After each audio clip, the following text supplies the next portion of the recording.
What is going on, guys? Snickel here, and today I have another 100% video for you guys. Today I'm going to be getting the 100% in Danger Zone 2 on the PlayStation 4. Now, the last trophy that I do have to get is Tell Tchaikovsky the News, which is to get 50 traffic car rollovers in a single crash. I thought I was going to get this while I was just naturally playing through the game, but I actually didn't. Now, if you guys don't know what this game is, it's basically the crash mode from the Burnout games from back in the day and also Burnout Paradise. We'll talk about it a little bit more in the video. If you guys do go on to enjoy the video, be sure to leave a like, let me know your thoughts on the game down in the comments below, and consider subscribing and hitting that bell notification to stay up to date on all of my new trophy content. Anyway, with all of that being said, let's get right into this video. I was live streaming myself getting this 100%. I do live stream all my 100% and platinums and everything over on Twitch, so if you want to follow me, there's a link for that down in the description below.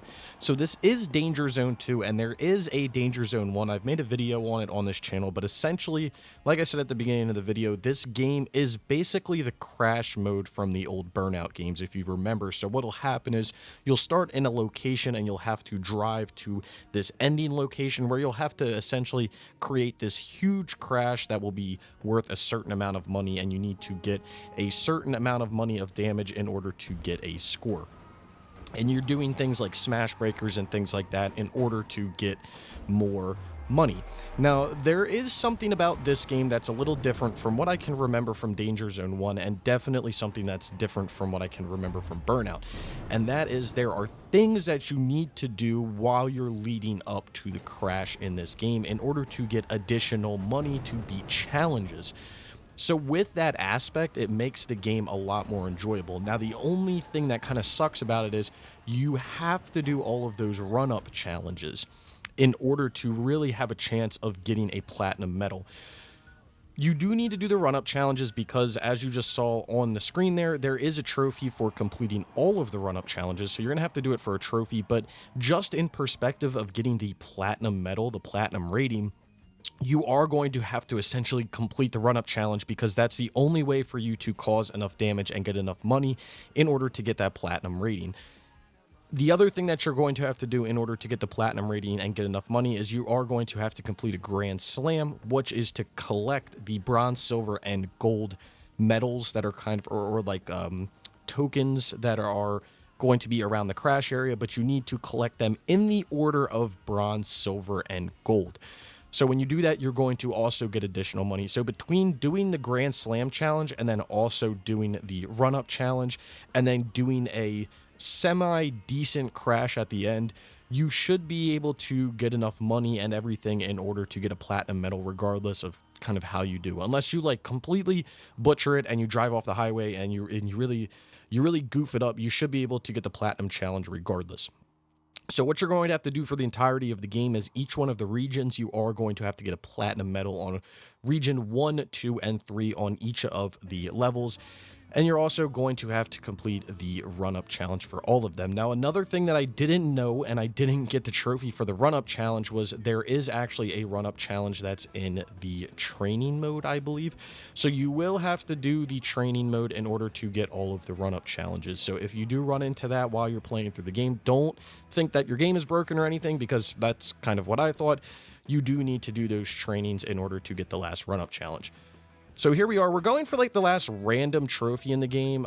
There's a few random trophies in the game, but a lot of them you'll get while you're just naturally playing. I would say the other trophy that's kind of hard is you need to get a times 10, I forget what it's called, with the nitrous, where you basically, if you use a full tank of nitrous and you don't hit anything, then it'll refill itself, and you have to do that 10 times. But once you complete all of the levels and everything, you gain access to like a racetrack at the end where it's very easy to do that. So I wouldn't say that that's necessarily that difficult. This trophy, though, in and of itself, is, I guess you could say, somewhat difficult, and I really thought I would get it while I was just naturally playing through the game, but it turns out I didn't. One other thing that I wish I knew before I went into playing the game, and you learn this in the training mode, so I would advise to do the training first, is when you are smashing into cars like I'm doing right here, you can actually aim which direction the cars go by either not pressing a button, pressing circle to go right, or pressing triangle to go left, and it'll kind of aim at the car and hit them. So I didn't know that, and there was a level that I spent a lot of time on because I was just trying to line up my car and hit this one truck like perfectly, and I couldn't do it, and it was frustrating me, and I was just like, oh my god, man, like I cannot put up with this. So here we are, we're going through, we're at 40 rollovers. You can see them on the left right here, and they're just going to keep rolling in. We get to 44, and I'm like, oh fuck, man, like I don't know if I'm going to get this or not. And then there's 50, and then I think we end up getting almost 60 here, which is, I guess, kind of impressive. I'm not really sure. But you can see I got the Grand Slam bonus, and then I also got I did not get the run-up bonus, because you can see in the upper left-hand corner we hit 13 out of 14 taxis. But again, it doesn't really matter because I've already done the run-up bonus and platinum medals for all of these. So completing that will then get us the trophy, the final trophy that we needed in the game. Really fun game, just a little filler game before hopping into some other things. But anyway, let's take a look at this list. So here it is, 100%, no DLC or anything. And as you're looking through the list here, it's very short. You're going to get trophies for doing all of the regions or getting platinum medals in all the regions, along with doing random things like crashes, certain things with certain cars, the 50 turnovers and things like that. Nothing is really difficult, and you'll just get it as you're naturally playing through and doing all of the regions. Anyway, here's the profile. Trophy level 573, 95%. I've got 14,197 total trophies. Got 9,551 bronze, 3,180 silver, 1,240 gold with 226 platinums, and like I said, 14,197 total trophies if you're into that numbers kind of stuff. And since we don't have a platinum trophy here, we're going to end this by just doing a little bit of gameplay while I talk about the rest of the game and what I thought. So being somebody who played Burnout back in the day and really enjoyed it, like Burnout 3, Burnout Revenge, and having the crash mode, along with Burnout Paradise, I really enjoy the game. And the reason why I really enjoy the game is because this game is actually created by the guys that made all of those other Burnout games back in the day.